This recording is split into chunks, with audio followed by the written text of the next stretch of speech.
नमस्ते बच्चों। अब तक हमने दूसरे अध्याय में 3 जनजातियों का अध्ययन कर लिया है। एस्किमो, बुशमैन और भील। जो हमारी चौथी और प्रमुख जनजाति है वो है गौंड जनजाति। गौंड जो है मूल रूप से भारत के निवासी हैं और प्रायद्वीपीय भारत में रहने वाली जो जनजातीय समूह है उसे गौंड कहा जाता है, जिसकी जनसंख्या विश्व में सर्वाधिक है। हम इसके बारे में अध्ययन करते हैं। सबसे पहले तो गौंड क्या है उसको जान लेते हैं। भारतीय प्रायद्वीप पर निवास करने वाली जनजाति को गौंड कहा जाता है। यह विश्व का सबसे बड़ा जनजातीय समूह है। प्रश्न उठ रहा होगा कि भारतीय प्रायद्वीप कौन सा है और कहाँ पर जो रहते हैं उनको गौंड कहा जाता है। तो हम एक बार चित्र में देख सकते हैं। इधर गुजरात से शुरू करते हैं मानचित्र बनाना भारत का। यहाँ से बनाते हुए हम केरल तक, फिर इधर आंध्र प्रदेश, उड़ीसा, पश्चिम बंगाल और ये बंगाल वाला हिस्सा, सिक्किम, अरुणाचल प्रदेश, इधर भूटान, नेपाल होके इधर वापस गुजरात से ऊपर राजस्थान का कुछ हिस्सा,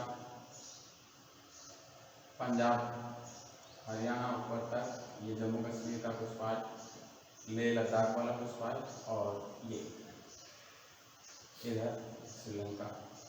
ये हमारे जो बीच में तटीय भाग है उसको छोड़ते हुए इधर असम तक का, राजस्थान का दक्षिण में, मध्य प्रदेश वाला पार्ट, थोड़ा सा महाराष्ट्र का, आंध्र प्रदेश का, तेलंगाना का और छत्तीसगढ़, थोड़ा सा पार्ट असम का। यहाँ तक का जो क्षेत्र है इसे भारतीय प्रायद्वीप के अंदर सम्मिलित किया जाता है और यहाँ पर जो जनजाति निवास करती है उसे गौंड जनजाति के नाम से जाना जाता है, जो विश्व के सबसे बड़े जनजातीय समूह के रूप में है। इसके बाद गौंड शब्द की जो उत्पत्ति हुई है वो खोंडा से हुई है। कई बार पूछ लिया जाता है कि गौंड शब्द का जो मूल शब्द है वो क्या है। तो गौंड शब्द की जो उत्पत्ति किससे हुई है? खोंडा से हुई और इसका मतलब होता है पहाड़। ठीक है, यह शब्द को कोयटो और कोल भी कहते हैं। यहाँ से प्रश्न बन सकता है कि इनकी उपजातियां कौन सी है या अपने को किस नाम से या किन अन्य नामों से जाना जाता है। तो कोयटो और कोल इन नाम से भी गौंड को जाना जाता है। 18वीं शताब्दी तक ये क्या थे? शासक थे, किंतु मुगलों और मराठाओं के प्रभुत्व के बाद ये एक हाशिए पर चले गए। वर्तमान में इनका जो निवास है दुर्गम पहाड़ी क्षेत्रों तक सीमित हो गया है।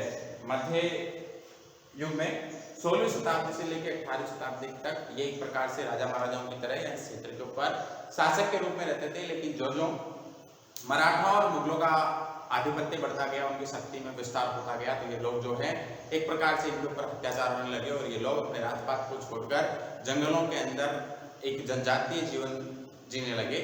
तब से इनका जो प्रभाव है वो समाप्त होता गया। इनकी जो संस्कृति और सभ्यता थी उसके अंदर परिवर्तन आ गया और वर्तमान के अंदर ये एक प्रकार से आदिम संस्कृति के रूप में, जनजातीय समूह के रूप में निवास करते हैं। इसके बाद देखिए कि निवास क्षेत्र क्या क्या है, कहाँ इनका निवास है, कौन कौन से राज्य के अंदर।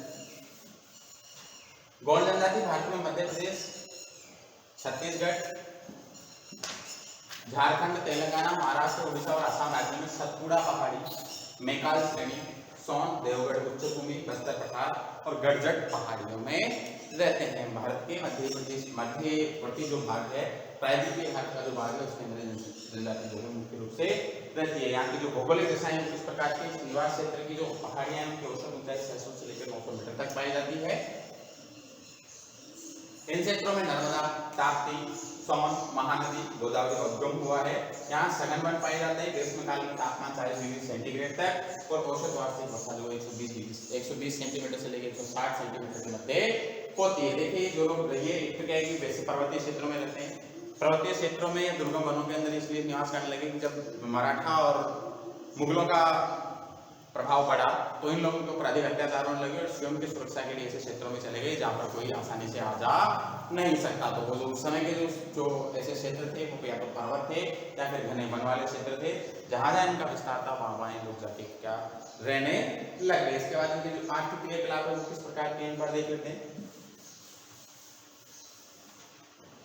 इस आत्मनिर्भर जाति की या जनजाति की जो आवश्यकताएं बहुत ही साधारण हैं। जो आसपास उपलब्ध संसाधन होते हैं या उपलब्ध जो सामान होता है, खाद्य पदार्थ होते हैं या भवन निर्माण संबंधी जो सामग्री होती है उन्हीं से अपना जीवन यापन करते हैं। घास फूस से अपने मकान वगैरह बना लेते हैं और आसपास जो भी कुछ इनको खाने को मिलता है, कंदमूल, फल हो गए या जंगली जानवरों का शिकार करते हैं। आप कृषि स्थानांतरित कृषि वगैरह कार्य करने लगे तो उससे जो इनसे प्राप्त होता है, इससे अपना जो जीवन है वो साधारण जीवन यापन करते हैं। ये मुख्य रूप आखेटक होते हैं। पहला, जितनी बाकी जनजातियां इस प्रकार से केवल आखेट का काम करती है, शिकार करने का काम करती है, वैसे मुख्य रूप से आखेटक होते हैं।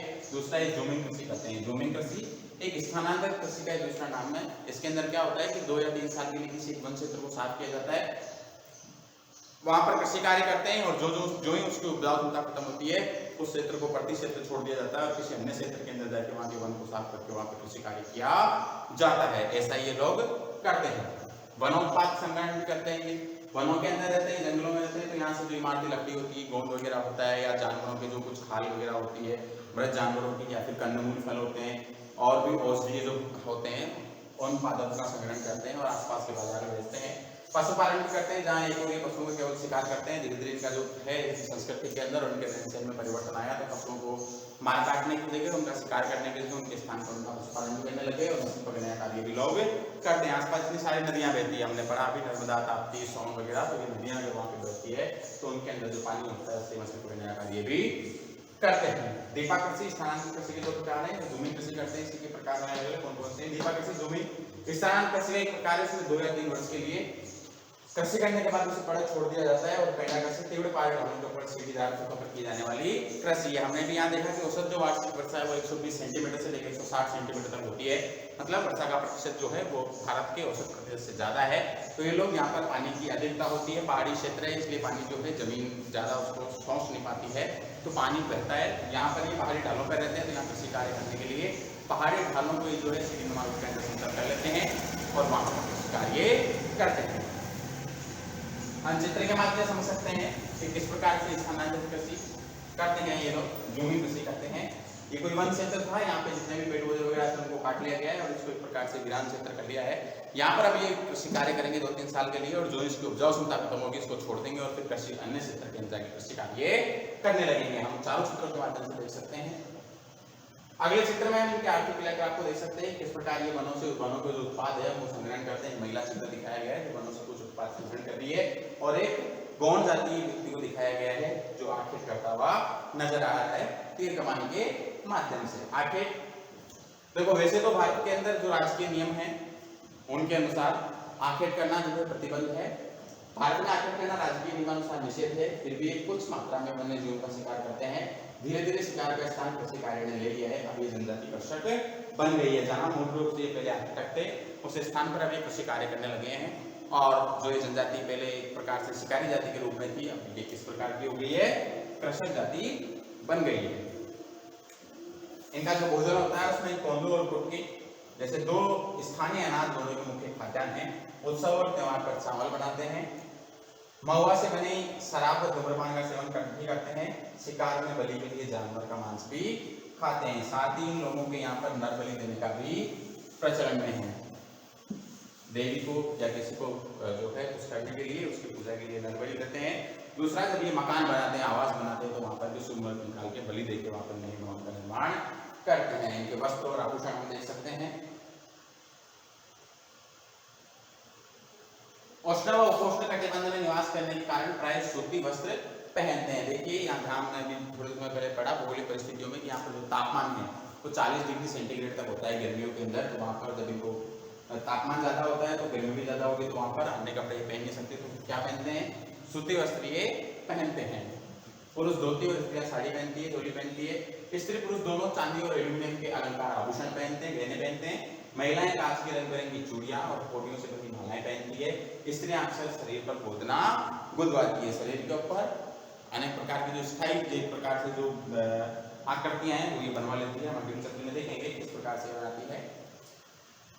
जो इनके निवास गृह हैं गौण नंगले अर्थात पल्ली और छोटे छोटे गांव में रहते हैं। एक बार पूछ लिया जाता है नंगले क्या है, तो हमें ध्यान रखना है कि छोटे गांव जो होते हैं उसे नंगले कहा जाता है। पुराना आदिवास के नाम भी पूछ ले जाते हैं कई बार। अगर आगे के चित्रों में पढ़ेंगे पुराना आदिवास क्या है, तो वहां पर भी ये जो है इसके पर्याय एक प्रकार से जहाँ आवास बनाना होता है उसे सबून निकलाकर, जैसे हम औरत निकाल के करते हैं वैसे लोग सबून निकलवाते हैं। पहले जिस मकान बनाना होता है उस स्थान पर उत्सव मनाते हैं, वहाँ बतख या मुर्गे की बलि दी जाती है कि मकान आसानी से उपलब्ध संसाधन जैसे घास फूस और मिट्टी से बने हो सकते हैं।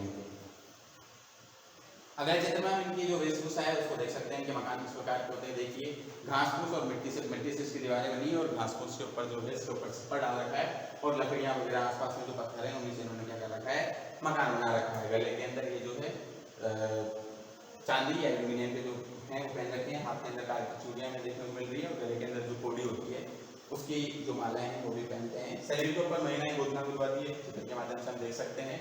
देखिए इधर भी इन्होंने अपने सिर के ऊपर बनवा रखा है, ये एक प्रकार से कलाकारी कर रही है और इसने अपने पूरे शरीर के ऊपर गोदना बनवा रखा है।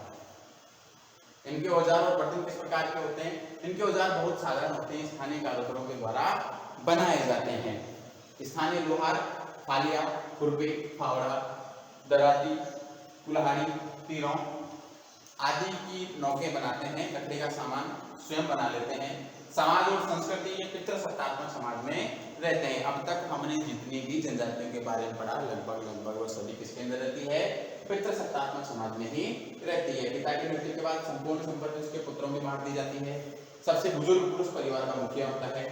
इनमें सेवा विवाह, विधि विवाह, हरण विवाह तथा विधवा विवाह प्रचलन में है। विवाह समारोह का आयोजन प्राकृतिक स्थान जैसे कोई जल का स्रोत हो सकता है या आम का वृक्ष हो सकता है, इसके पास में ही करते हैं। इनके जो औजार हैं उनको चित्र के माध्यम से देख सकते हैं। कुल्हाड़ी हो गई, फावड़ा हो गया, खुरपी हो गई, दराती हो गई, हाशिया वगैरह हो गया। इसके बाद देखिए अनिष्ट से बचने के लिए रामधुनी का आयोजन करते हैं। कई बार इनको लगता है कि हमारे यहाँ गलत हो सकता है, किसी देवी प्रकोप या किसी राक्षसी प्रकोप से बचने के लिए क्या करते हैं? रामधुनी करते हैं। गांव का मुखिया जो होता है उसे पटेल या मुखादम कहा जाता है। पूछ लिया जाता है प्रश्न कि गांव के गौड़ जाति के मुखिया को क्या कहा जाता है? जैसे भीलों के मुखिया को क्या कहा जाता है? गमेटी कहा जाता है। उसी प्रकार गौड़ जनजाति इसके मुखिया को मुखादम कहा जाता है। चौकीदार को कोतवाल के नाम से जाना जाता है। जो गांव का चौकीदार होता है, जो रखवाली करने का काम करता है, उसे कोतवाल के नाम से जाना जाता है। गांव का जो पुजारी होता है उसे देवारी कहा जाता है। बहुत महत्वपूर्ण क्वेश्चन होता है यहाँ से, देवारी क्या है? तो इसको भी हमें ध्यान रखना है कि गांव का जो पुजारी होता है उसे क्या कहा जाता है? देवारी कहा जाता है। इनकी बोली द्राविडियन भाषा के, द्रविड़ भाषा जो है उसके परिवार की गोंडी है, जो तमिल और कन्नड़ से संबंधित है। ढोलिया इनके प्रमुख गायक जाति है। इनके अंदर एक उपजाति होती होगी ढोलिया, वो इनके प्रमुख गायक है। जो इनका प्रधान इनकी मान्यताओं और इतिहास को गाकर लोगों का सुनाते हैं। प्रधान भी इनके गोत्र जो है तो क्या करती है? इनकी जो मान्यता है और इतिहास है उसको गाकर सुनाती है। जैसे हमारे यहाँ पर भाट वगैरह होते हैं, जागे वगैरह होते हैं, क्योंकि जो इतिहास गाते हैं उनको गाकर सुनाते हैं। उसी प्रकार ये लोग भी जो है इतिहास गाथाओं मान्यताओं को गाकर लोगों तक उसे पहुंचाने का, इतिहास को आगे पहुंचाने का कार्य करते हैं। गौड़ 4 प्रकार के प्रमुख वर्गों में बटे हुए हैं। गोंडी भाषा को सगा, इसे गोंडी भाषा में सगा कहा जाता है। जो आपस में भाई बहन या जो भी इनकी जातियां हैं उसे आपस में क्या कहते हैं? सगा कहते हैं। बड़ादेव, श्री शंभु महादेव व परसाबेन इनके प्रमुख देवता हैं। ये लोग काली, दंतेश्वरी व बड़ादेव को नरबली भी देते हैं। जिसे 19वीं सदी में अंग्रेजों ने प्रतिबंधित कर दिया। पहले इनके नरबली देना प्रचलन में था, बाद के अंदर अंग्रेजों के शासन के समय 19वीं शताब्दी के अंदर इसे बंद कर दिया। इनका आधुनिक संस्कृति से संपर्क हम कर सकते हैं कि विगत 3 दशकों से मतलब 30 वर्षों से इनके आवास क्षेत्रों में औद्योगिक विकास के कारण श्रमिक कर्म की प्रवृत्ति बढ़ी है। इनकी बड़ी संख्या में लोग खदानों व विनिर्माण उद्योगों में श्रमिकों के रूप में कार्य करने लगे हैं। इन केंद्रों के पास इनकी नई व स्थायी बस्तियां बस गई है। इन बस्तियों में अस्पतालों, विद्यालयों, बाजारों, बैंकों, पंचायतों का भी स्थापना हुई है। हम देख सकते हैं कि जहां इनका जो क्षेत्र है, जहां लोग निवास कर रहे हैं, उन क्षेत्रों के आसपास क्या है? औद्योगिक विकास हुआ है। अब औद्योगिक विकास हुआ है तो उद्योगों के अंदर काम करने के लिए श्रमिक भी चाहिए, तो ज्यादा दूर से लोग आए जाए नहीं और उनका समय बच सके, परिवहन का जो खर्चा है वो बच सके, तो इन औद्योगिक क्षेत्रों के आसपास का जो क्षेत्र है वहीं पे इनकी जो है बस्तियां स्थापित हो गई है। और इन बस्तियों के अंदर सरकार के द्वारा अस्पताल, विद्यालय, बाजार, बैंक, पंचायतें आदि स्थापित हो गई है। शिक्षा का स्तर बढ़ने लगा है, जीवन अधिक सुविधाजनक हो गया है। अनुसूचित जनजाति में सम्मिलित होने पर आरक्षण के कारण इन्हें सरकार से कई सुविधाओं का लाभ भी प्राप्त हो रहा है। जैसे ये लोग वनों के अंदर निवास करते थे, एक प्रकार से अनुसूचित, जो एक समाज की मुख्य धारा से कटे हुए हैं या उनसे अलग हैं, वो लोग अनुसूचित श्रेणी के अंदर आते हैं। और अनुसूचित श्रेणी में आने के कारण इन्हें सरकार के द्वारा आरक्षण प्राप्त हुआ है और आरक्षण प्राप्त होने से कई सुविधाओं का लाभ भी हो रहा है। हम इसके जो कुछ महत्वपूर्ण प्रश्न हैं उनको देख सकते हैं। इनका आपको अभ्यास करना है। इन प्रश्नों को आप ध्यान से देखें, वीडियो को पोस्ट करके या स्क्रीनशॉट ले लें और इसके जो आंसर है वो कमेंट बॉक्स के अंदर जरूर लिखें। जनजातियां किसका प्रतिनिधित्व करती है? दूसरा, जनजाति की क्या विशेषताएं होती है? अगला क्वेश्चन एस्किमो की जीवन यापन में सील मछली कोई 2 उपयोग लिखने हैं। 2018 के अंदर यहाँ से प्रश्न पूछा गया था राजस्थान बोर्ड के द्वारा, तो आप इसको ध्यान रखें। हिमाच्छादित क्षेत्रों में परिवहन के किन पशुओं का प्रयोग किया जाता है?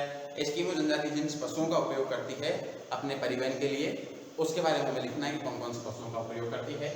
बुशमैन का निवास क्षेत्र क्या है? अफ्रीका के अंदर कौन कौन से क्षेत्र में बुशमैन रहते हैं उसके बारे में बताना है।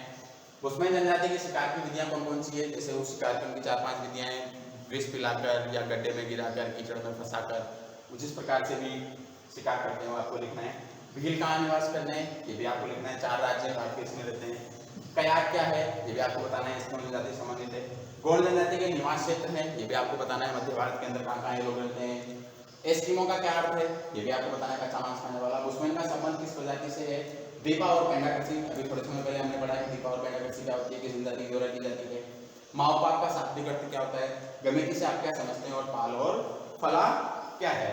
आगे हम नेक्स्ट वीडियो के अंदर अगले चैप्टर के बारे में हम अध्ययन करेंगे, जनसंख्या, उसका वितरण और घनत्व वगैरह जो भी है। उससे पहले आप ये जो क्वेश्चन आंसर है इनको नोट करें, ये आपके लिए परीक्षा की दृष्टि से महत्वपूर्ण है और इसको आप जो है कमेंट बॉक्स के अंदर डालें। धन्यवाद।